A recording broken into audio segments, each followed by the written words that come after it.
Hey, I'm single and I'm ready to not do anything because apparently I'm stupid. What's up? It's the Culture Detective here investigating your favorite albums. And come on.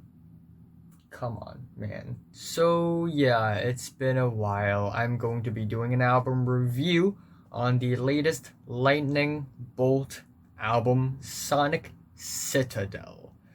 So, Lightning Bolt is a noise rock duo from Providence, Rhode Island, and they consist of two Brians, one Brian Chippendale and one Brian Gibson.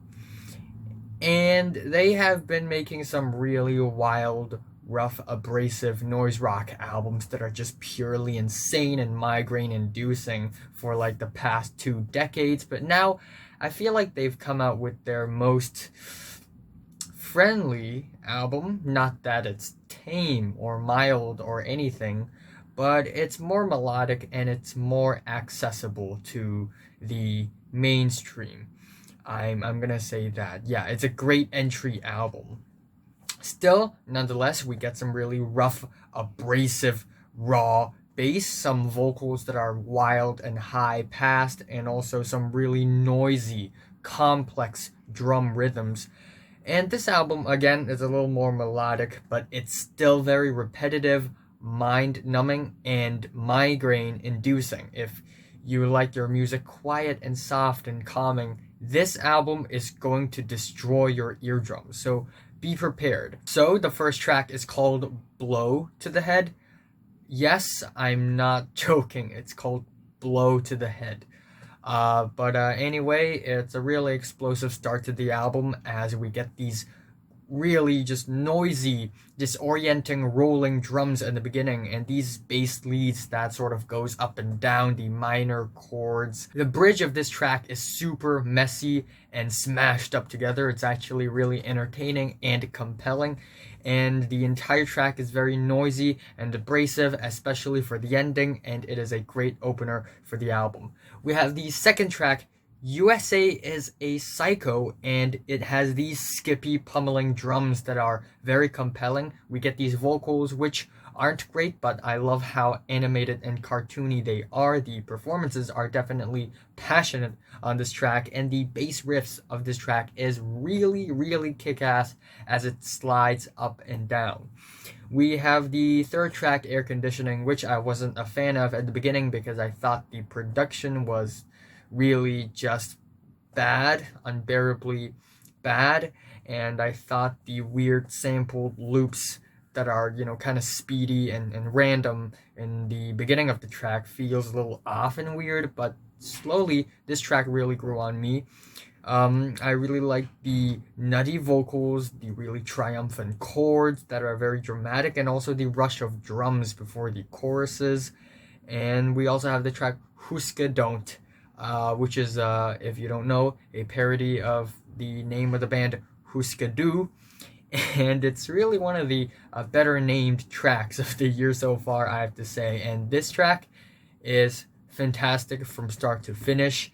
The bass of this thing is extremely shrill, exciting, and grimy. The vocals, they are heavily punk styled, dare I say it, post-punk, hardcore post-punk styled, and they are very bouncy and has a lot of texture as well, especially when we get these bouncy, crispy drums and the vocals just hopping on top. And yeah, the bass leads throughout the entire track, they sort of cascade down and they're harmonized in a really sharp way. And towards the end of the album, we get some really dramatic, epic descending guitars, which descends into pure chaos, and it's really entertaining indeed.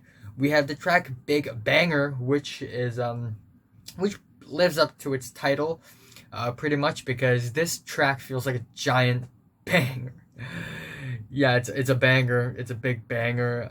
We get these noisy, warped, sliding guitars just spiraling out of control. Just brown, brown, brown. The drums are super noisy and blown out and compressed. The vocals, they are very trippy, and the whole track feels very destructive. It's like everything around you is crumbling down, And towards the end of the track, the guitar starts to get deserty and even almost mystical, and it just gives off a really dramatic post-apocalyptic vibe to the track. We have the track Halloween 3, which is pretty typical for a lightning bolt song, but it's still really good. The performances are passionate, they're incredible. The vocals, they almost sound like they would come out of a folk song, but they're sung in a way it's aggressive and punky and cheeky as well. The guitar riffs are, again, wild and aggressive, and the bass is really playful, and it's a solid track. The next track, however, it's titled Don Henley in the Park, and it's one of the weirder cuts on the album. It's an oddball on the track list here. This track is almost meditative in comparison with other tracks on the album. We get this really high-pitched bass and these drony guitar leads that sounds almost like strings, like Asian strings in a weird way. And this track to me sounds kind of empty, kind of underwritten almost. The ending is messy in a good way, but the track overall doesn't really have much in terms of progression. We have the track Tom Thump, which admittedly it's kind of underwritten, but it's still a heck of an entertaining track. The drums are constantly banging and the guitars are, again, wild, rough, and raw. We have the track Bouncy House, which is also an amazing track. Again, constant drums, except for every few hits of drums, we get these sharp shots of speedy guitars just splashing at your face. And there's even a part towards the end of the track where the drums, they just disappear, and we only get these guitars just going all frenzy, and it's pretty creative, not gonna lie. We have the track All Insane, which has a really heavy post-punk vibe to it, like slow post-punk, but still very noisy. And while I like the post-punky style of the track, it kind of gets redundant and repetitive in the track because there isn't much in terms of progression as well.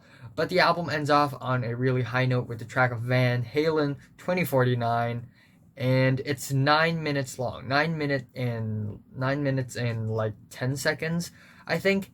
And it's just wild, insane drums just darting at every direction possible. It's very raw, very chaotic, and at first it just sounds like a bunch of noise, like noise that I haven't heard on the record before, but now showing up on the last track, just all mashed up together. It's really wild. And then it sort of gains momentum and it reaches a climax and it just breaks, it just melts into something that's more cohesive, something that's more coherent, where the bass and the drums, they sort of start syncing up together. And it's a really entertaining track. It's multifaceted, and I'm not bored by the track at all, even though the track is like 9 minutes long. Kind of lengthy, but kind of strange in a good way, you know? So yeah, overall, this is one of the better rock albums of the year so far, at least for me. Yes, the tracks, they are not for everyone. They're very noisy, very repetitive, very abrasive. People who like clean, shaven, polished production will not really enjoy this album much, but for me, it's pretty fun. It's a fun album. It's wild, and that's all I have to say. I think my favorite track here is Hüsker, Dön't, and my least favorite is Don Henley in the Park. I am giving Lightning Bolt's Sonic Citadel a strong 8 out of 10. So, have you listened to this album from 1 to 10? How much you rate it? Like if you like it, and subscribe if you want more, and thanks for watching. Also, I will be doing a review of Caroline Polachek, Big Thief, Foals, Nick Cave and the Bad Seeds, Highly Suspect, Sun, as well as some other albums very soon. Yeah, Ana Frango Electrico, I'll be reviewing that. I'll also be reviewing Beach House Teen Dream, possibly Kamasi Washington, the Epic, and then afterwards maybe Tim Hecker Virgin.